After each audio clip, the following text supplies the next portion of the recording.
Hello friend, स्वागत करते हैं आपके अपने चैनल श्री साइंस लेक्चर में एक और नए क्वेश्चन के साथ, जो कि हमारा है एक्सरसाइज 1.1 का उदाहरण नंबर 2।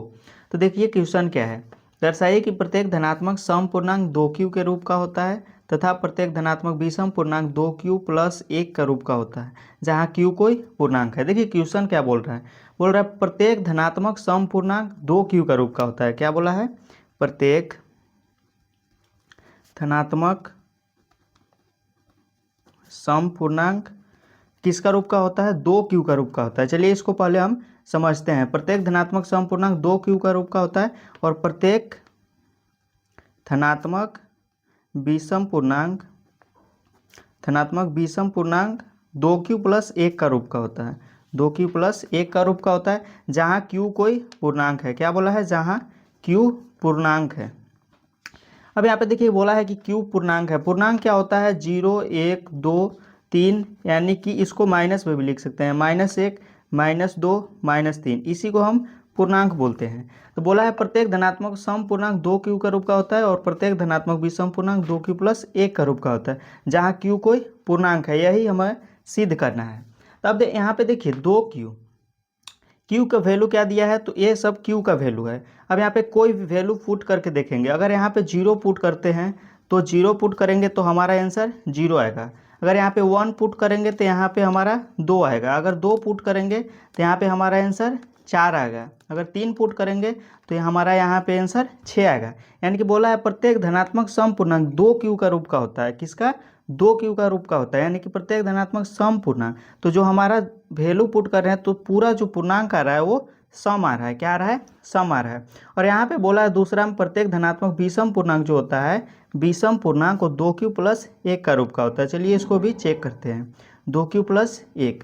अब देखिए यहाँ पे एक वैल्यू पुट करेंगे और +1, तो यहाँ पे क्या हो जाएगा? 2 और 1 3 हो जाएगा। अगर यहाँ पे 2 वैल्यू पुट करेंगे तो यहाँ पे क्या हो जाएगा? 2 2 4 और 1 5 हो जाएगा। क्या हो जाएगा? 5 हो जाएगा।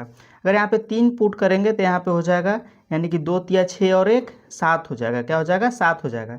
यानी कि ये विषम आ रहा है। प्रत्येक धनात्मक विषम पूर्णांक 2q प्लस 1 का होता है। तो यही हमें प्रूफ करना है। तो चलिए इसको प्रूफ करते हैं, ये समझने के लिए था। दर्शाइए कि प्रत्येक धनात्मक सम पूर्णांक 2q का रूप का होता है और प्रत्येक धनात्मक विषम पूर्णांक 2q प्लस 1 का रूप का होता है, जहाँ q कोई पूर्णांक है। तो इसको हम सोल्व करेंगे यूक्लिड विभाजन प्रमेयिका से। यहाँ पे लिखेंगे दिए गए दो धनात्मक पूर्णांक a और b के लिए ऐसी अद्वितीय पूर्ण संख्याएं q और r विद्यमान है, यानी कि a बराबर B Q plus R. r का जो वैल्यू होगा वो 0 के बराबर होगा और b से छोटा होगा। क्या होगा? 0 के बराबर और b से छोटा होगा। अब यहाँ पे देखेंगे, यहाँ पे लिखेंगे माना।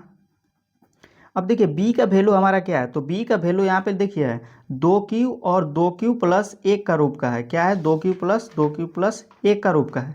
इसको आप रफ में लिखिएगा। तो यहाँ पे देखिए q किसका पूर्णांक है? 2 का। q किसका गुणांक है? तो 2 का गुणांक है। तो यहाँ पे लिखेंगे a बराबर 2q प्लस आर, क्योंकि जो q है वो 2 के गुणांक का है। तो हमारा b का जो वैल्यू हो जाएगा वो क्या हो जाएगा? 2 हो जाएगा, क्योंकि यहाँ पे भी q का जो गुणांक है वो b है। तो ये हमारा हो जाएगा इक्वेशन 1, इसको मान लेंगे। a बराबर 2q प्लस आर, इसको इक्वेशन 1 मान लेंगे।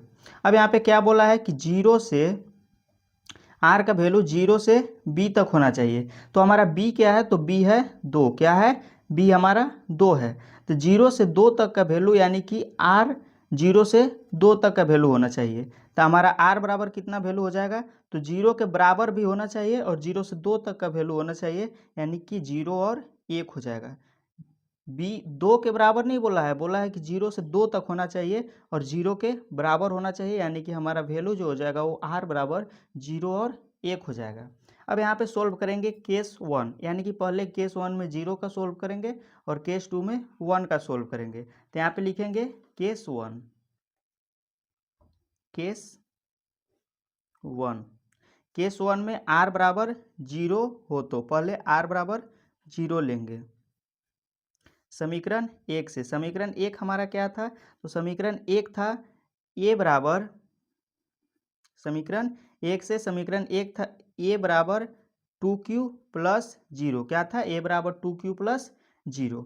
अब यहाँ पे देखिए हमारा a बराबर क्या हो जाएगा? तो a बराबर जो हो जाएगा वो हो जाएगा 2q। क्या हो जाएगा? a बराबर 2q। यही देखिए हमारा हो जाएगा a बराबर 2q। देखिए हमारा a बराबर 2q हो जाएगा। यहाँ पे लिखेंगे यह संख्या 2 से विभाजित है, क्योंकि 2 है, इसको बाटा में हम 2 से विभाजित करेंगे तो यह संख्या 2 से विभाजित हो जाएगा। तो यहाँ पे लिखेंगे यह संख्या 2 से विभाजित है, अतः 2q धनात्मक सम पूर्णांक है। क्या है? धनात्मक सम पूर्णांक है। तो यहाँ पे लिखेंगे यह संख्या 2 से विभाजित विभाज्य है। यह संख्या 2 से विभाज्य है। तो अगर 2 से विभाज्य होगा तो वो क्या हो जाएगा? वो 2q धनात्मक सम पूर्णांक हो जाएगा।